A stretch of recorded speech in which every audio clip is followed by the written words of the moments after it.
Okay, I want to read you something that I know you will find interesting. I don't care whether you're a Christian, whether you're an atheist, I don't care what you believe, if you believe anything at all. It doesn't matter. I want to read you something that you're going to find interesting, shocking, in fact. This is something I just wish everybody could could hear what I'm going to read out now. A little bit of background first. Why am I so enthused by reading this out? So many Christians have said to me over the period, you know, what you're critiquing, Jim, it's not what real Christians believe. Thick Shade said it to me in a video response once. He said, if you want to know what a real Christian believes, go and ask a priest, go and ask a pastor. Don't go watching some video on YouTube. Go and ask somebody who's actually practicing this stuff. Jack, Together for Peace, we were discussing the afterlife, and he said, what you're critiquing here, this isn't what Christians believe. Why don't you go and ask somebody like me? He said, why don't you go and ask a real Christian? That's the background. I want to present to you a real Christian's perspective on the afterlife. I want to present to you a priest's perspective on the afterlife, and not just any priest. This is the Reverend Canon Dr. Giles Fraser, who is the Canon Chancellor of the beautiful, the magnificent St. Paul's Cathedral in London. Remember, this is where Prince Charles married Lady Diana Spencer in that fabulous wedding, of course. He's talking here on BBC Radio 4, which is a factual radio station, their thought for the day, which always has spiritual, not necessarily religious, but spiritual content. This was his transmission. I have the transcript of it here. My father brought this to my attention. Thank you, Dad, for that. On the 9th of March this year, a couple of days ago, Ash Wednesday. I'm going to read you 2 paragraphs from it. This is a Christian's perspective on the afterlife. It's commonly assumed that Christians don't really believe in death at all, that we subscribe to the view that when we die, we go on living in some other realm, or in some disembodied form. Just to be clear, I believe nothing of the sort. I don't like the euphemistic language of passing on or having gone to sleep, nor do I subscribe to the Platonic ideas about the immortality of the soul.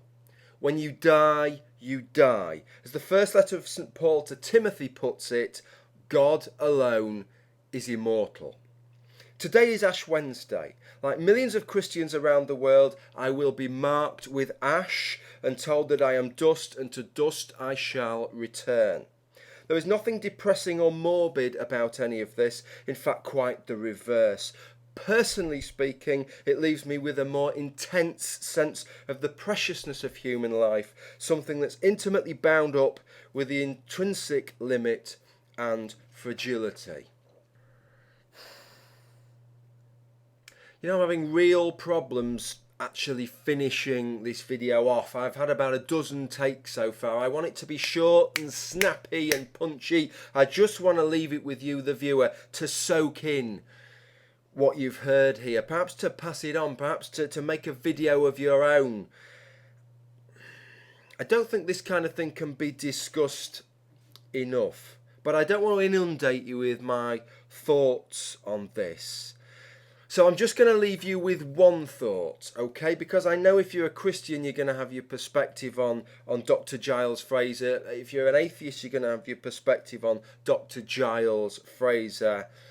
And both whether what he has to say is good and whether it's Christian and all these kinds of things. I just want to leave you with my position and the exasperation, the real exasperation it gives to me as somebody who makes videos on the afterlife on YouTube, which is that I'm constantly scoffed at by Christians, because if I make a video on the afterlife where I discuss this kind of Platonic idea of the immortal soul ascending into heaven, I'm scoffed at, because that's not what real Christians believe. That's not proper doctrine. That's not proper scripture. It's not what's in the Bible, which is this idea instead of a bodily resurrection, perhaps in some kind of perfect pneumatic body, but it's still a bodily resurrection. It's a physical resurrection. But if I make a video about physical resurrection, about a bodily manifest resurrection, then I'm scoffed at. Well, Christians are more sophisticated than that. We don't believe that crap now. We believe that you've got an immortal spiritual soul that ascends into this purely spiritual realm. Now it seems, whichever I go for, even if I create the perfect afterlife counter-argument which encompasses all of those positions, we still have the likes of Dr. Giles Fraser, who says, when you die, you die. He doesn't believe in an afterlife at all. Don't really know where that leaves me, do you? Thank you for watching this video. Bye for now.